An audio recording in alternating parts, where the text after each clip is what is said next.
Okay, so now we're going to practice redox reaction balancing, okay?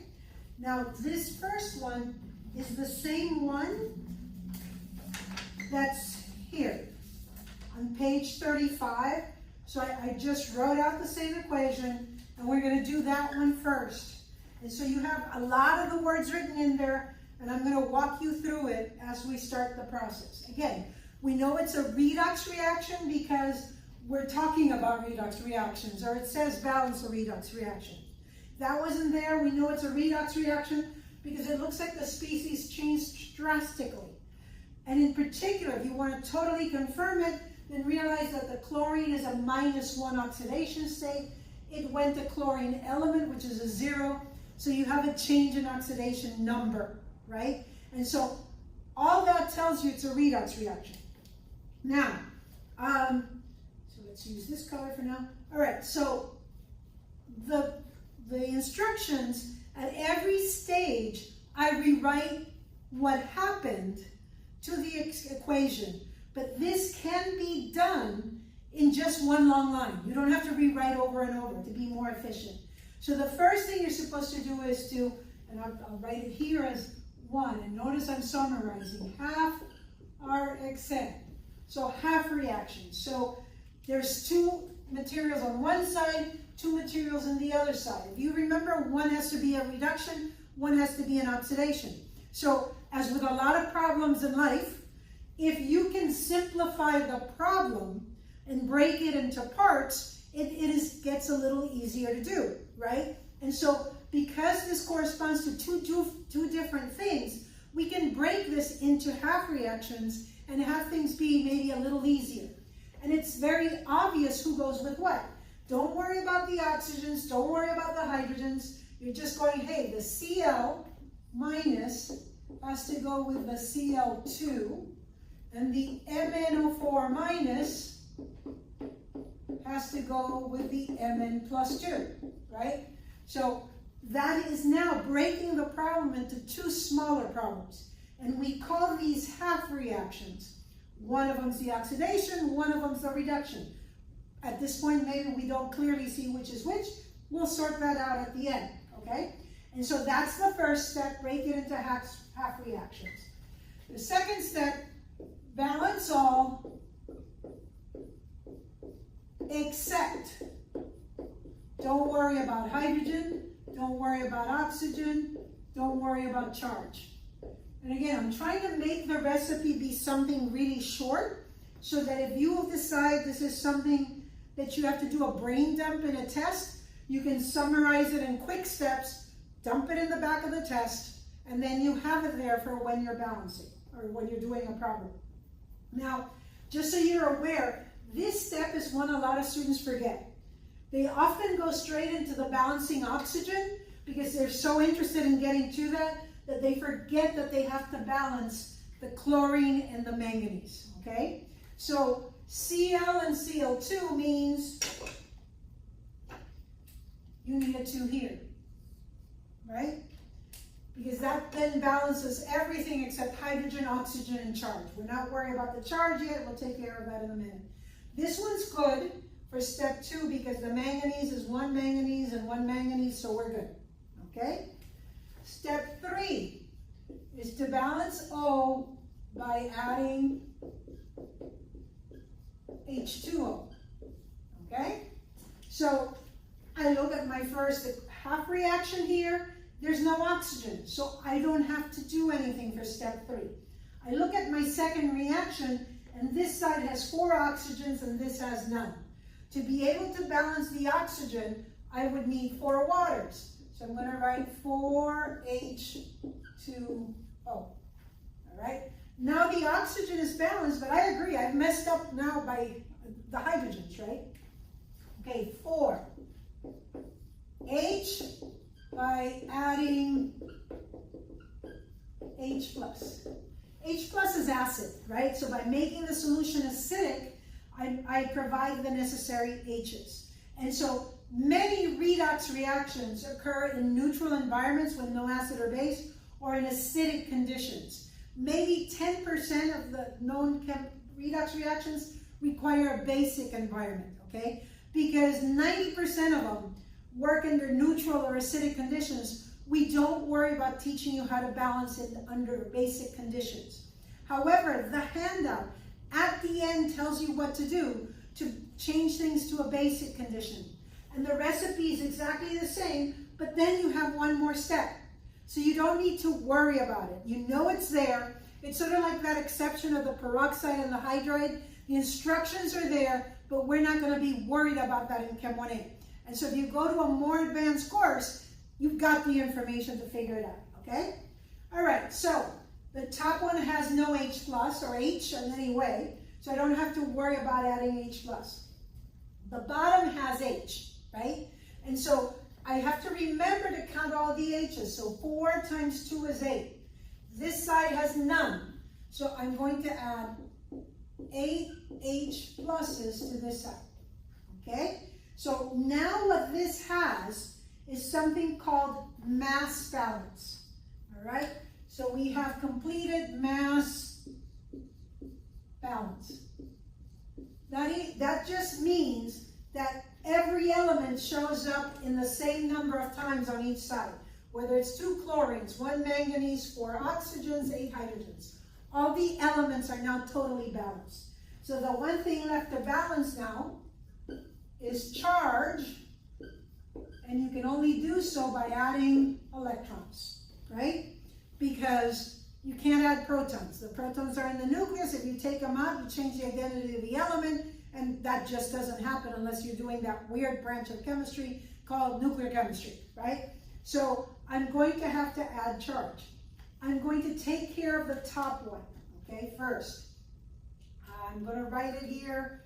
Let's see if I do it in black and you can see it, okay? The charge on this side, if you notice, it's a minus, but there's 2 of them. So this is a 2 negative, right? The charge on the other side, there's a 0 there, so it's a 0. So there's an imbalance of 2 electrons. So you're going to be adding 2 electrons. They come with a negative charge. So you're going to have to add them to the side that is more positive, right? If you add 2 electrons to this side, this will now become 4 negatives, and that does not match 0. So you're going to go here and go 2 E minus, okay? The bottom one's a little more interesting. If you want to stop the video and count, usually in lecture I would ask students, and I get all sorts of answers because people forget to tabulate certain things. So I'm going to start with this side, okay? So I have 8 pluses, right? So there's a plus there, but there's 8 of them. 8 pluses plus a minus makes this side a -7, okay? Plus 2 and 0 makes this side a +2, okay? Take that back. We made a mistake here. 8 pluses and a minus makes that a +7. That makes no sense. All right, so it's simple math, but mistakes happen. So again, you double check. I have 8 pluses with 1 minus. This side is then a +7. This side is a +2, right?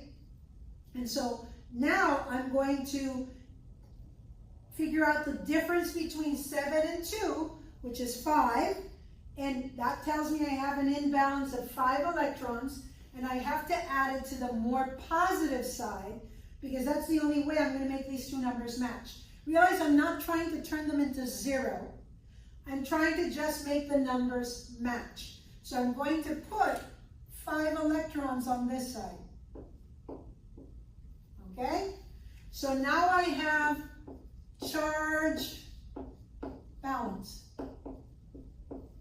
Okay? And so now these 2 half reactions are completely balanced. But I wasn't asked find both half reactions. I was asked go balance the whole thing, right? So I'm going to erase these guys here. Okay, and then I've got to add them up. The problem is, if I add them up like they are, there's going to be like 3 electrons I have to account for. And I don't have, if I can't have a source of electrons. I just can't take a bottle to add electrons in. The electrons only come from one material transferring them to the other. So when I'm doing this, the number of electrons has to cancel out. I have a 5 here and a 2 here, so I'm going to multiply this guy by 5, so that will give me 10 electrons. And I'm going to multiply this guy by 2, and it's going to give me 10 electrons. And now, because I have 10 electrons on one side and 10 electrons on the other side, they cancel out. I'm going to write them down, but then we'll block them off so that you see they're not paired. So remember, I have an arrow, right? And so everything on this side has to be on that side of the arrow, and everything on this side has to be on to the right of the arrow. And I have to multiply this out all the way. So I have 2 times 5, 10 Cl minus. And that's everything for that side. Then I have 10 E minus. Normally I wouldn't write these, but for this first time I'm going to write them out. 2 times 8 is 16 H pluses. 2 times 1 is 2 MnO4 minus. And that's everything on that side of the arrow. Then I have 5 times 1, 5 Cl2. I have 5 times 2, 10 E minus. I have 2 times 1, 2 Mn plus 2. I have 2 times 4, 8 H2O.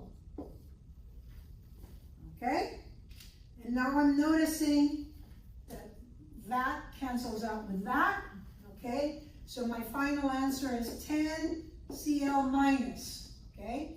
A reminder, ions get a Q. 16 H plus, he gets an AQ. 2 MnO4 minus, he gets an AQ. 5 Cl2, chlorine is a gas typically at room temperature.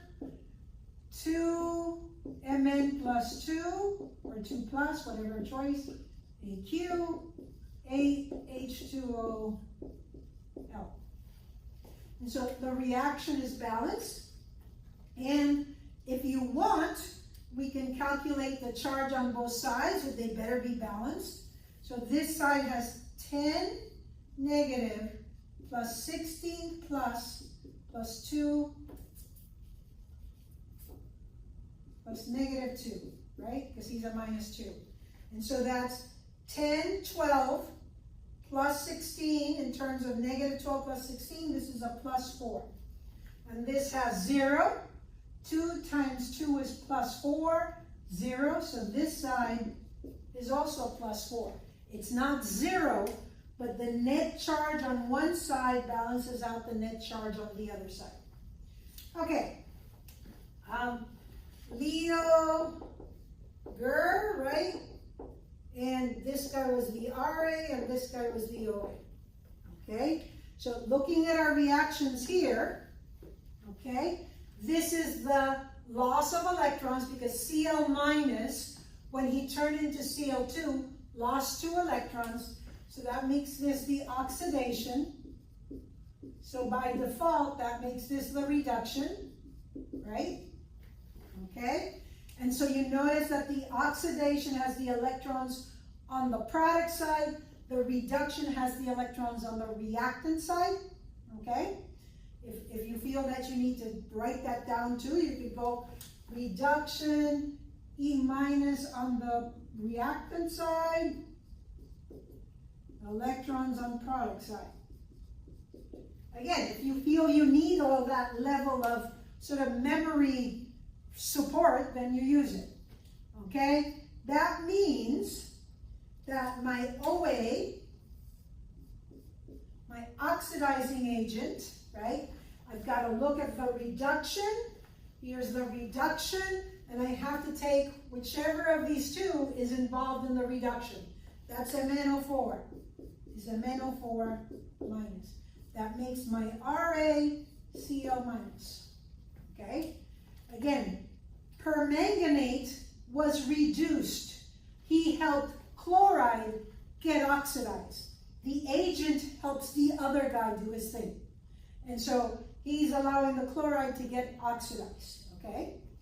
All right, so the last step here, we forgot to write, add half Erickson's, canceling electrons. So making sure you multiply by factors that allow you to cancel the electrons, okay?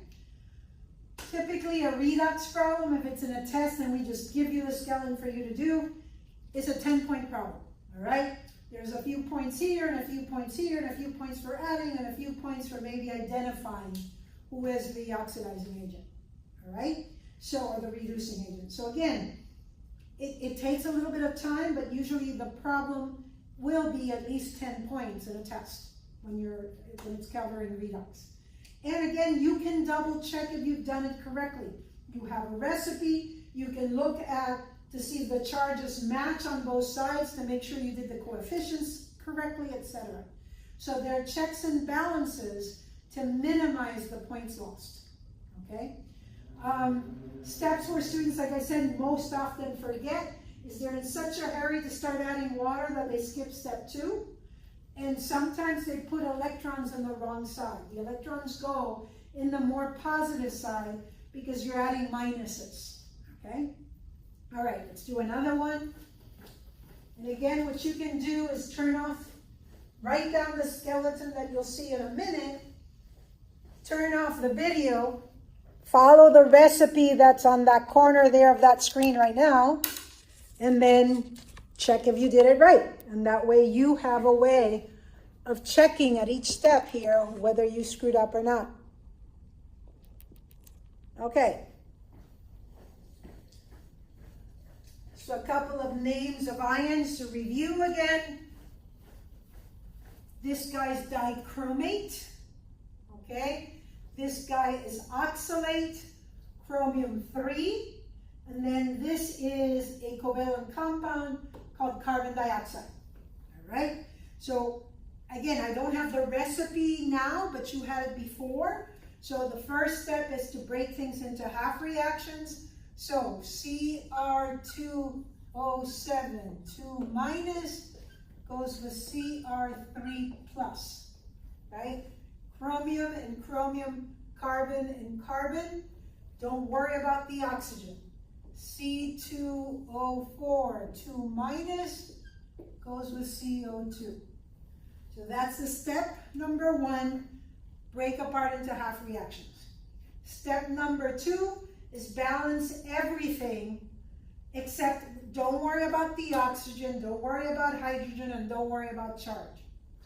So if I look at this, there's 2 chromiums, so I need a 2 there. There's 2 carbons, so I need a 2 there. Okay? So that was step number 2, balancing all the elements except oxygen and hydrogen. Step number 3, balance oxygens by adding water. So I have 7 oxygens here. Since each water only gives me 1 oxygen, I need 7 waters. Okay? This second one, students always screw up. There's 4 oxygens here. If you didn't do that step, then you'd see only 2 and you'd add water. But 2 times 2 is 4. Each side has 4 oxygens. Nothing to be done by adding water there. Okay? Next step, you add hydrogens to cancel out H's, right? Or to balance out H's. 7 times 2 is 14. So you're going to add them to this side. 14H plus. Bottom one has no hydrogen, so you don't have to add any H plus. Okay? Next step, balance charge by adding electrons. The bottom one's the quicker one, right? Here's a -2 charge, no charge here. And so to get this to balance out, you have a difference of 2 electrons, right? This side has a -2 charge, this side has a 0 charge. So you have -2, and on the other side of the arrow you have a 0, right? So you know you're adding 2 electrons, and you're going to add them to the more positive side, because that way the -2 on both sides will match. So +2 electrons. The top one, if you notice, you have 14 pluses, -2. That leaves you at 12 plus on one side, and then the other side is 2 and 3, so that's 6 plus. So you know you're adding 6 electrons, and you're going to add them to the more positive side. So you get 6E minus here, all right? Okay, now we're going to cancel charges. He's a 6 and he's a 2, so we have to cancel out electrons, excuse me. So the easiest thing to do here is to multiply this guy by 3. So then I'm adding it all up. I'm not going to write the electrons right now because I picked the number that would cancel out the electrons. That's the way I know that those are gone.